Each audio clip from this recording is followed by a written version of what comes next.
प्रयाग महात्म्य भाग 2। दुखियों, दरिद्रों और निश्चित व्यवसाय करने वालों के कल्याण के लिए प्रयाग क्षेत्र ही प्रशस्त कहा गया है। इसे कभी कहीं प्रकट नहीं करना चाहिए। श्रेष्ठ ऋषियों का कथन है कि जो मनुष्य रोगग्रस्त, दीन अथवा वृद्ध होकर गंगा और यमुना के संगम में प्राणों का त्याग करता है, वह तपाए हुए स्वर्ण की सी कांति वाले एवं सूर्य सुदृश्य तेजस्वी विमानों द्वारा स्वर्ग में जाकर गंधर्वों और अप्सराओं के माध्यम में आनंद का उपभोग करता है और अपने अभिष्ट मनोरथों को प्राप्त कर लेता है। वहां वह संपूर्ण रत्नों से सुशोभित, अनेक रंगों की ध्वजाओं से मंडित, अप्सराओं से खचाखच भरे हुए, शुभ लक्षण संपन्न दिव्य विमानों में बैठकर आनंद मनाता है तथा मांगलिक गीतों और बाजों के शब्दों द्वारा नींद से जगाया जाता है। इस प्रकार जब तक वह अपने जन्म का स्मरण नहीं करता, तब तक स्वर्ग लोक में प्रतिष्ठित होता है। तत्पश्चात पुण्य छिन्न होने पर उसका स्वर्ग से पतन हो जाता है।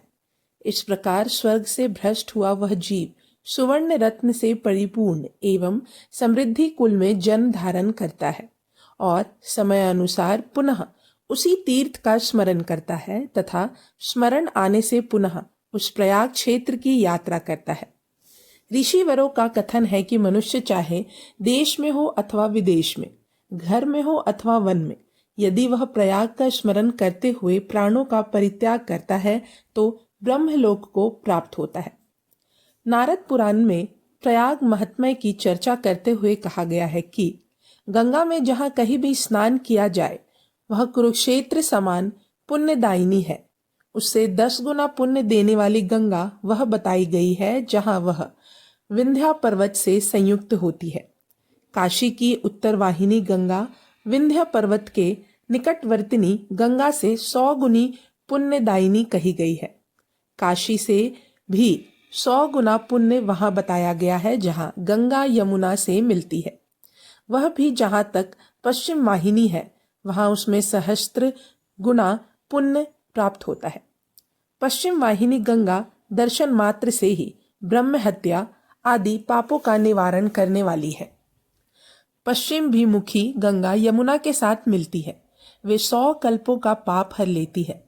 माघ मास में तो वे और भी दुर्लभ है। पृथ्वी पर वे अमृत रूप कही जाती है। गंगा और यमुना के संगम का जल वेनी के नाम से प्रसिद्ध है, जिसमें माघ मास में 2 घड़ी का स्नान देवताओं के लिए भी दुर्लभ है। पृथ्वी पर जितने तीर्थ तथा जितनी पुरियां हैं वे मकर राशि पर सूर्य के रहते हुए माघ मास में वेनी में स्नान करने के लिए आती हैं।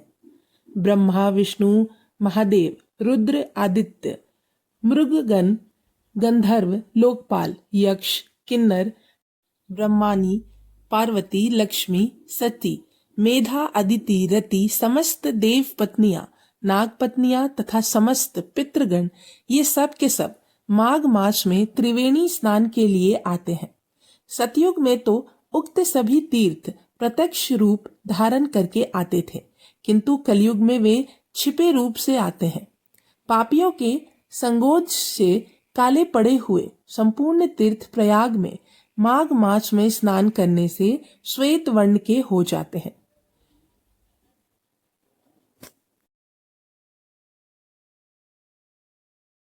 गोविंद, माधव, देव मकर राशि पर सूर्य के रहते हुए माघ मास के त्रिवेणी के जल में किए हुए मेरे इस स्नान से संतुष्ट हो आप सशस्त्रों का फल देने वाले हैं। इस मंत्र का उच्चारण करने में मौन भाव से स्नान करें।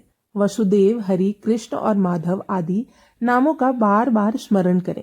मनुष्य अपने घर पर गर्म जल से 60 वर्षों तक जो स्नान करता है उसके समान फल की प्राप्ति सूर्य के मकर राशि पर रहते समय एक बार के स्नान से हो जाती है। बाहर बावड़ी आदि में किया हुआ स्नान 12 वर्षों के स्नान का फल देने वाले हैं। पोखर में स्नान करने पर उससे दुना और नदी आदि में स्नान करने पर 4 गुना फल प्राप्त होता है। देव कुंड में वही फल 10 गुना और महानदी में 100 गुना होता है।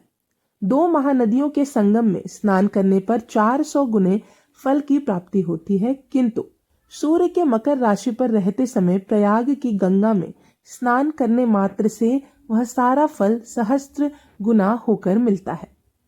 प्रयाग तीर्थों का पूर्व काल में ब्रह्मा जी ने प्रकट किया था, जिसके गर्भ में सरस्वती छिपी है। वह श्वेत और श्याम जल की धारा ब्रह्मलोक में जाने का मार्ग है। गंगा का जल यदि माघ मास में सुलभ हो तो वह पाप रूपी ईंधन को जलाने के लिए दावनल है। गर्भवास के कष्ट का नाश करने वाला तथा विष्णु लोक एवं मोक्ष की प्राप्ति करने वाला बताया गया है। इतना ही नहीं, स्वर्गवासी देवता यदि सदा यह गाया करते हैं कि क्या प्रयाग में कभी माघ मास हमें मिलेगा, जहाँ स्नान करने वाले मानव फिर कभी गर्भ की वेदना का अनुभव नहीं करते और भगवान विष्णु के समीप स्थित होते हैं। जल और वायु पीकर रहने, पत्ते चबाने, देह सुखाने, दीर्घ काल तक घोर तपस्या करने और योग साधना से मनुष्य जिस गति को प्राप्त होता है उसे प्रयाग के स्नान मात्र से ही पा लेते हैं। प्रयाग मंडल का विस्तार 5 योजन है। वहां 3 कुंड हैं, उनके बीच में गंगा है। प्रयाग प्रवेश करने मात्र से पापों का तत्काल नाश हो जाता है। जो पवित्र है वह मन और इंद्रियों को संयम में रखकर हिंसा से दूर हो आदि श्रद्धा पूर्वक स्नान करना है तो पाप मुक्त होता है और परमद को प्राप्त करता है। नैमिष, पुष्कर, गोतीर्थ, सिंधु, सागर संगम, गया, धेनुक और गंगा सागर संगम ये तथा और भी जो बहुत से पुण्यमय पर्वत हैं, वे सब मिलकर 3,10,000 तीर्थ प्रयाग में विद्यमान है। सूर्य पुत्री यमुना देवी तीनों लोकों में विख्यात है। वे लोक पावनी यमुना प्रयाग में गंगा से मिली है। गंगा और यमुना के बीच का भूभाग पृथ्वी पर सर्वोत्तम माना गया है। तीनों लोक में प्रयाग से बढ़कर परम पवित्र तीर्थ नहीं है। प्रयाग परम पद स्वरूप है। उसका दर्शन करके मनुष्य सब पापों से मुक्त हो जाते हैं। संपूर्ण देवताओं से सुरक्षित प्रयाग तीर्थ में जाकर जो ब्रह्मचर्य का पालन तथा देवता और पितरों का तर्पण करते हुए 1 मास तक वहां निवास करता है, वह जहां कहीं भी रहकर संपूर्ण मनोवांछित कामनाओं को प्राप्त कर लेता है। गंगा और यमुना का संगम संपूर्ण लोक में विख्यात है। वहां भक्ति पूर्वक स्नान करने से जिसके जिसके मन में जो जो कामना होती है उसकी वह कामना अवश्य ही पूरी हो जाती है। हरिद्वार, प्रयाग और गंगा सागर संगम में स्नान करने मात्र से मनुष्य अपनी रुचि के अनुसार ब्रह्मा, विष्णु तथा शिव के धाम में चला जाता है। माघ मास में सीता सित संगम के जल में जो स्नान किया जाता है वह 100 कोटि कल्पों में भी कभी पुनरावृत्ति का अवसर नहीं देता। प्रयाग के ही अंतर्गत प्रतिष्ठानपुर झूसी में एक अत्यंत विख्यात कूप है। वहां मन को संयम में रखकर स्नान करने के पश्चात देवताओं को और पितरों को तर्पण करें और ब्रह्मचर्य का पालन करते हुए क्रोध को जीते। इस प्रकार जो 3 रात वहां निवास करता है वह सब पापों से शुद्ध चित्त हो अश्वमेघ यज्ञ का फल पाता है। प्रतिष्ठान से उत्तर और भागीरथी से पूर्व हर्षप्रतनपन नामक लोक विख्यात तीर्थ है। वहां स्नान करने मात्र से अश्वमेघ यज्ञ का फल प्राप्त होता है और जब तक चंद्रमा और सूर्य रहते हैं तब तक वह स्वर्ग लोक में प्रतिष्ठित होता है। तदंतर वासुकी नाग से उत्तर भोगवती के पास जाकर दशाश्वमेघ तीर्थ है। वह परम उत्तम माना गया है। वहां स्नान करके मनुष्य अश्वमेघ यज्ञ फल पाता है और इह लोक में धनाढ्य, रूपवान, दक्ष, दाता एवं धार्मिक होता है। चारों वेदों का स्वाध्याय करने वाला पुरुषों को जो पुण्य प्राप्त होता है, सत्यवादियों को जो फल मिलता है और अहिंसा के पालन से जो धर्म होता है, उन सब का फल दशाश्वमेघ तीर्थ में जाने मात्र से मिल जाता है। पाइसी के उत्तर और प्रयाग के दक्षिण तट पर ऋण मोचन नामक तीर्थ है जो परम उत्तम माना गया है। वहां स्नान करके 1 रात रहने से मनुष्य सब ऋणों से मुक्त हो जाता है और देवता होकर स्वर्ग लोक में जाता है। प्रयाग में मुंडन कराना अति आवश्यक होता है क्योंकि मनुष्यों को सब पाप केशों की जड़ का आश्रय लेकर टिके रहते हैं। अतः प्रयाग तीर्थ में स्नान करने के पहले मुंडन करा लेना चाहिए। यदि पौष और माघ के महीने में श्रवण नक्षत्र, व्यातिपात योग तथा रविवार से युक्त अमावस्या तिथि हो तो उसे अर्घोदय पर्व समझना चाहिए। इसका महत्व 100 सूर्य ग्रहणों से भी अधिक होता है। यदि प्रयाग तीर्थ में अरुणोदय के समय माघ शुक्ल सप्तमी प्राप्त हो तो वह 1000 सूर्य ग्रहणों के समान है। यदि अयानारंभ के दिन प्रयाग का स्नान मिले तो कोटि गुना पुण्य होता है और विषुवय योग में लाख गुने फल की प्राप्ति होती है। षड तिथि तथा विष्णुपदी में सहस्त्र गुना पुण्य प्राप्त होता है। अपने वैभव विस्तार के अनुसार सबको प्रयाग में दान करना चाहिए, इससे तीर्थ का फल बढ़ता है। जो गंगा और यमुना के संगम पर कन्यादान करता है वह उस पुण्य कर्म के प्रभाव से कभी भयंकर नरक का दर्शन नहीं करता। प्रयाग प्रतिष्ठान से लेकर वासुकी नाग के तालाब से आगे तक कंबल और अश्वतर नामक जो दोनों नाग हैं, वहां से बहुमुलुक नाग तक का जो भूभाग है, यही प्रजापति क्षेत्र है जो तीनों लोकों में विख्यात है। इस क्षेत्र में जो स्नान करते हैं वे स्वर्ग में जाते हैं और जो मर जाते हैं उनका फिर जन्म नहीं होता। सन्मार्ग में स्थित बुद्धिमान योगी का जो प्रति प्राप्त होता है वही गंगा यमुना के संगम में प्राण त्याग करने वालों को भी मिलता है। प्रयाग के दक्षिण यमुना तट पर विख्यात अग्नि तीर्थ है। पश्चिम में धर्मराज तीर्थ है। वहां जो स्नान करते हैं वे स्वर्ग में जाते हैं और जो मरते हैं उनका फिर संसार में जन्म नहीं होता। यमुना के उत्तर तट पर बहुत से पापनाशक तीर्थ हैं जो बड़े बड़े मुनीश्वरों से सेवित हैं। उनमें स्नान करने वाले स्वर्गलोक को जाते हैं और जो मर जाते हैं उनका मोक्ष हो जाता है। गंगा और यमुना दोनों का पुण्य फल एक समान है। केवल जेठी होने से गंगा सर्वत्र पूजी जाती है। पुराणों में प्रयाग तीर्थ की महिमा के विषय में एक बहुत ही सुंदर कथा आई है जो इस प्रकार से है। नर्मदा नदी के किनारे महिष्मतीपुर में एक रूप यौवन संपन्न नाच गाने में निपुण मोहिनी नाम की वैश्या रहती थी। धन के लोभ में उसने अनेक महापाप किए थे।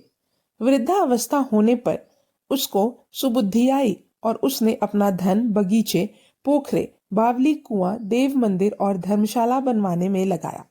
यात्रियों के लिए भोजन और जगह जगह जल की भी व्यवस्था की। एक बार वह बीमार पड़ी। अपना सारा धन ब्राह्मणों को देना चाहा, पर ब्राह्मणों के ना लेने पर उसने एक भाग अपनी दासियों को और दूसरा परदेशी यात्रियों को दे दिया। स्वयं निर्धन हो गई। इस समय जर्दगवा नामक मोहिनी की एक सखी उसकी सेवा करती थी। भाग्यवश कुछ दिनों में वह अच्छी हो गई, पर निर्धनता की अवस्था में जरगदावा के घर रहने में उसे बड़ा संकोच हुआ और वह घर से निकल गई। एक दिन मोहिनी वन के मार्ग से जा रही थी। चोरों ने उसके पास धन समझकर लोभ से उसे मार दिया, पर जब धन नहीं मिला तब वे उसे वन में ही छोड़कर चले गए। अभी मोहिनी की सांसें चल रही थी। उसी समय एक वानप्रस्थी महात्मा इस प्रयाग के जल को कमंडल में लिए हुए वहां आ पहुंचे और तीर्थ की महिमा कहते हुए उन्होंने मोहिनी के मुख में वह जल डाल दिया। उस समय मोहिनी के मन में किसी राजा की महारानी बनने की इच्छा थी। मुंह में प्रयाग का जल पड़ते ही मोहिनी मर गई और दूसरे जन्म में वह द्रविण देश में राजा वीर वर्मा की हेमांगी नामक महारानी हुई। राजमंत्री की लड़की कला उसकी सखी थी। एक दिन हेमांगी कला के घर गई और कला ने एक सोने की पेटी में उसे एक विचित्र पुस्तक दिखाई, जिसमें अवतारों के चित्रों के साथ साथ सारे भूगोल का मानचित्र था। मानचित्र देखते देखते हेमगिकी को दृष्टि इस प्रयाग तीर्थ पर पड़ी और उसे तुरंत अपने पूर्व जन्म का स्मरण हो आया। तदंतर उसने घर लौटकर अपने पति से पूर्व जन्म की सारी घटनाएं सुनाकर प्रार्थना की कि हे नाथ, मैं उस तीर्थ जल के प्रसाद से ही आपके घर की रानी बनी हूँ। इस समय आपके साथ चलकर तीर्थराज प्रयाग का दर्शन करना चाहती हूँ। जब मैं इस तीर्थराज के लिए चल पड़ूंगी तभी अन्न जल ग्रहण करूंगी। राजा के पूरा विश्वास न करने पर उस समय आकाशवाणी ने कहा, राजन, तुम्हारी पत्नी का कथन सत्य है। परम पवित्र प्रयाग तीर्थ में जाकर तुम स्नान करो, इससे तुम्हारी सारी इच्छाएं पूर्ण हो जाएंगी। तब तो राजा आकाशवाणी को नमस्कार करके मंत्री को सारा भार सौंप हेमगिकी के साथ चल पड़े और कुछ दिनों में प्रयाग में आ पहुंचे। इस प्रयाग स्नान के पुण्य से हम पर भगवान विष्णु प्रसन्न हों, इस इच्छा से तीर्थ में स्नान करते ही भगवान विष्णु और ब्रह्मा जी क्रमशः गरुड़ और हंस पर बैठे हुए वहां आ पहुंचा। राजा वीर वर्मा ने मस्तक झुकाकर भगवान के दोनों स्वरूपों को प्रणाम किया और एकाग्रचित से उनकी विलक्षण स्तुति की। फिर हेमांगी ने उनका स्तवन करके मनोरथ पूर्ण करने की प्रार्थना की। भगवान विष्णु और ब्रह्मा जी ने प्रसन्न होकर हेमांगी की बड़ी प्रशंसा की और फिर दोनों को अपने साथ सत्यलोक में ले गए। यह भाग यहीं समाप्त होता है। अब हम अगले भाग में जानेंगे अवंतिका महात्म्य। तब तक के लिए धन्यवाद।